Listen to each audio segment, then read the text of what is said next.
बड़े बड़े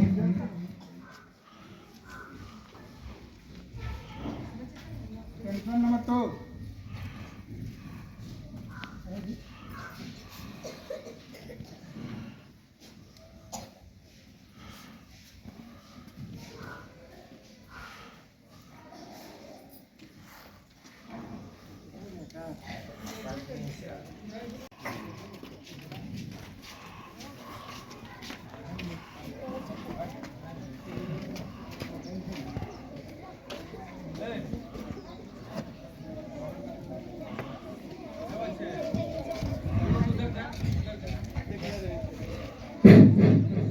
hello hello hello 1 1 2 3 4 5 6 7 8 7 6 5 4 3 2 1 Attention number 3 1 2 3 4 5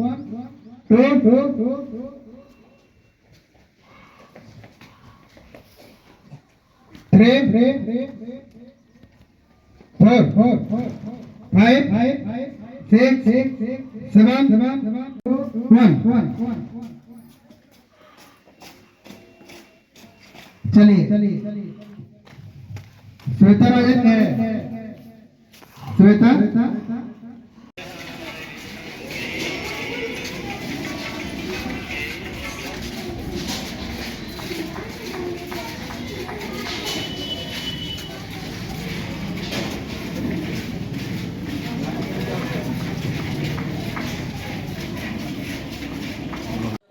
और विवेकानंद के नाम पे विद्यालय है, क्या कहेंगे आप? चूँकि विवेकानंद सबसे पहले तो युवाओं के आदर्श, हमारे देश के एक ऐसे युवा सन्यासी जिन्होंने भारत के निर्माण में बहुत योगदान दिया, उन्हीं के नामों पर हमने सोचा शुरू से ही कि विवेकानंद बाल उन्मुख विद्यालय ही रखा जाए नाम, और उसी पर हम उनका नाम सोच विचार कर रखे हैं। युक्ति आपने रखा है बाल उन्मुख, हाँ, विवेकानंद के साथ बाल उन्मुख जोड़ दिया है आपने।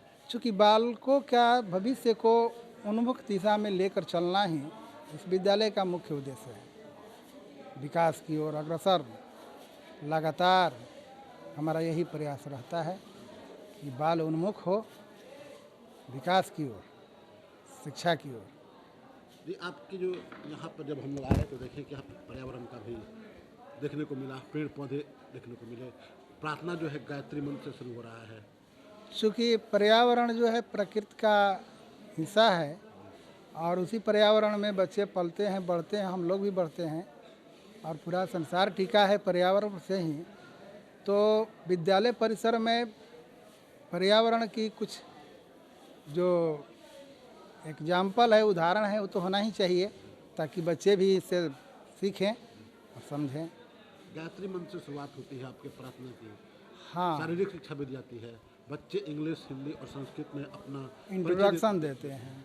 हाँ, ये तो बात देखिए, चूँकि शिक्षा के साथ संस्कार भी जरूरी है और गायत्री मंत्र हमारा सनातन का मूल मंत्र है। तो बच्चे सुबह में आते हैं तो गायत्री मंत्र का उच्चारण करते हैं और इसके बाद ही हम प्रार्थना सभा का आयोजन करते हैं। अब प्रार्थना सभा में आप देखे होंगे कि बच्चे जो अपना परिचय दिए तो इंग्लिश भाषा में भी दिए, हिंदी में भी दिए और संस्कृत में भी दिए। तो चूँकि तीनों भाषाओं का अध्ययन यहाँ पर कराया जाता है तो ज़रूरी है कि अपना परिचय तीनों भाषाओं में बच्चे दें। छोटे छोटे ग्रामीण इलाके में ऐसा नहीं दिखाई देता है कि ग्रामीण इलाके में रहकर एक विद्यालय अनुशासन में पढ़ाई करवाए, शिक्षा दे। चूँकि हमारा शुरू से यही उद्देश्य था कि हम लोग कलकत्ता पटना का क्या विकास कर सकते हैं, जब तक ले अपने गांव और जवार क्षेत्र का विकास नहीं होगा तब तक हम दूर का कल्पना कैसे करेंगे। इसलिए हम लोगों ने ये ठाना कि पहले अपने ही समाज और गांव जवार के लोगों को, बच्चों को शिक्षित किया जाए ताकि गांव का विकास हो, जवार का विकास हुआ भी है। आपने जल के बारे में, जल ही जीवन है, आपने एक कोटेशन रखा है बच्चों के सामने। हाँ हाँ, इस पर आप कहते हैं? चूँकि जल ही जीवन है, जल के बिना जीवन कहाँ है। तो बच्चे देखते हैं, समझते हैं, सुनते हैं, उनको समझाया जाता है। तो जल चूँकि एक ऐसा संसाधन है जिस पर हमारा जीवन आधारित है, तो स्वाभाविक रूप से जल को बचाना हमारा कर्तव्य है। और छोटे छोटे बच्चों में ये शिक्षा जब दी जाएगी तभी ना वही बड़े बड़े होकर भविष्य बनाएंगे। सर एक चीज़ और देखा गया कि सभी कक्षा के आगे चाणक्य कक्ष, बहुत से स्लोगन भी हाँ, देखिए बच्चा जब कक्षा में प्रवेश करते हैं, अंदर जाते हैं और उनको लगता है कि नहीं हम चाणक्य, तो चाणक्य के बारे में वो जानते हैं कि चाणक्य जो हमारे बिहार के रहने वाले एक महान शिक्षक कहिए, उनको गुरु कहिए, पाणिनि हैं जो व्याकरण के रचयिता हैं। इसके बाद भी और एकलव्य हैं जो शिष्य का उदाहरण प्रस्तुत कर रहे हैं। आरुणि भी वैसा ही शिष्य थे जो कि अपने गुरु की आज्ञा से मैंने रात भर जल में भीगते रह गए। तो इससे बच्चों में एक गुरु और शिष्य के प्रति जो संस्कार होता है वो सीखने को मिलता है। देखा था बच्चों में जो सीबीएसई स्कूल खुल गए हैं बहुत सारे, उसमें आप अपने आप को कितना देखते हैं? देखिए सीबीएसई चाहे इंग्लिश मीडियम विद्यालय की आप बात कर रहे हैं, तो हुई जानकारी की बात विषयगत बच्चों को क्लियर कंसेप्ट देकर पौधा के बारे में, पृथ्वी के बारे में, तो पौधा के बारे में, पौधा चूँकि हम हिंदी में बोल रहे हैं तो पौधा समझेगा, अंग्रेजी में बोलेंगे तो प्लांट समझेगा।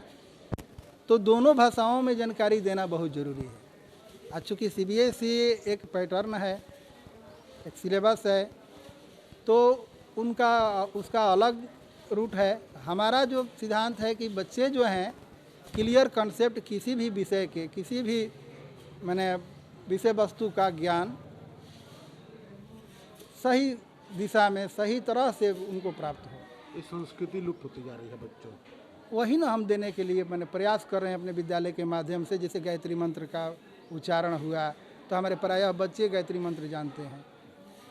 जो प्रेयर का, प्रार्थना का जो सभा आप लोग देखे, उसमें सभ्यता, संस्कृति, वंदे मातरम, देशगान, राष्ट्रगान, राष्ट्रगीत, ये सब का हम प्रस्तुति इसीलिए कराते हैं। चाहे आप लोग देखे होंगे कि धर्म का जय हो, अधर्म का नाश हो, प्राणियों में सद्भावना हो, तो ये सारे बात जो है बच्चे शुरू से ही जानेंगे तो आगे चलकर उनका भविष्य उज्जवल होगा। एक चीज़ और था कि बच्चों के द्वारा मालूम चला कि यहाँ फरवरी में 5 तारीख को बालिकाओं का फ्री में एडमिशन आपके। जी, चूँकि हमारी बच्चिया का जन्मदिन है उस दिन। बच्ची निधि, हमारी निधि एक ही बच्ची है, जी, तो उसका जन्मदिन मनाने के लिए जिद कर रही थी कि पापा हमारा भी जन्मदिन मनना चाहिए, केक कटना चाहिए, जैसे आधुनिकता में लोग कर रहे हैं।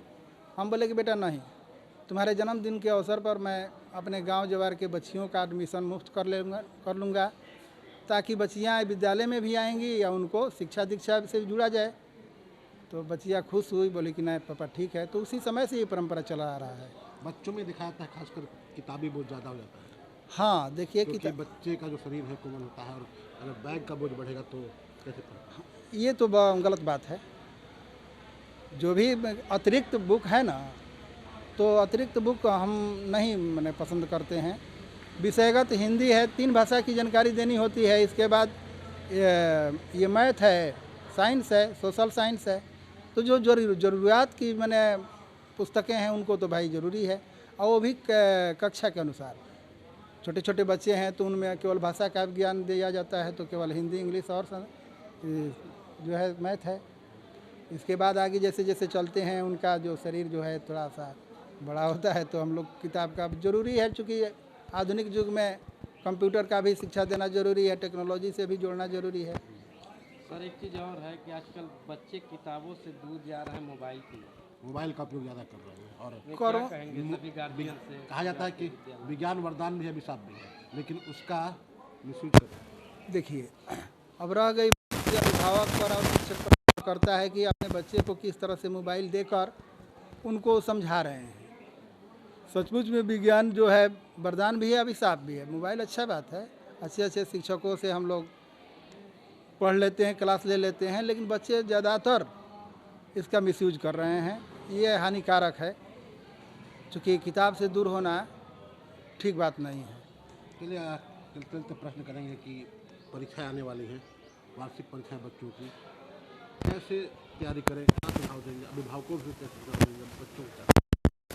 अभिभावक को सुझाव मैं शिक्षक के नाते यही देना चाहूँगा कि बच्चों को और बच्चियों को फुल सपोर्ट करें, ताकि बच्चे और बच्चियों में जो साहस हो, परीक्षा का जो डर बना रहता है वो निकल जाए।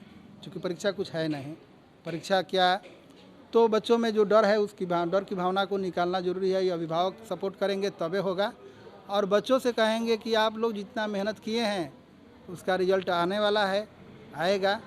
इसकी तैयारी पूर्व से ही की जाती है, और अभी के परीक्षा के समय धैर्य के साथ जो भी आपको कंठस्थ हो, याद हो, स्मरणीय हो, स्मरण में आए, उसको आप हल कीजिए। एक बार अपने स्कूल का सब बता दें, लोकेशन की, जो देख रहे हैं हमारा वीडियो, वो लोग कैसे आएंगे आपके स्कूल तक अपने बच्चों को? हमारे विद्यालय में आने के लिए तो बहुत सुगम और सीधा रास्ता है। बिहिया से 6 किलोमीटर दूरी पर जो बिहिया तियर पथ है, और इधर से यदि आप हाईवे से आते हैं तो महुरही से एकदम डायरेक्ट हमारे जादवपुर ग्राम अवस्थित है विद्यालय।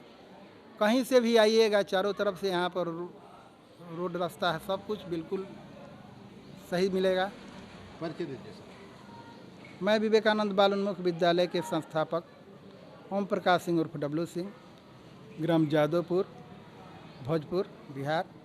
और एक बात कहूँगा कि आप लोग भी आए हैं ये सुनकर, तो आप लोगों के चैनल के माध्यम से आप लोगों को बहुत सारी ढेर शुभकामनाएँ, और आपके भविष्य उज्जवल हो। आपका चैनल दिन दुना रात चौगुना प्रगति करे, लोग देखें। इसी के साथ मैं अपनी बातों को बंद करता हूँ। धन्यवाद।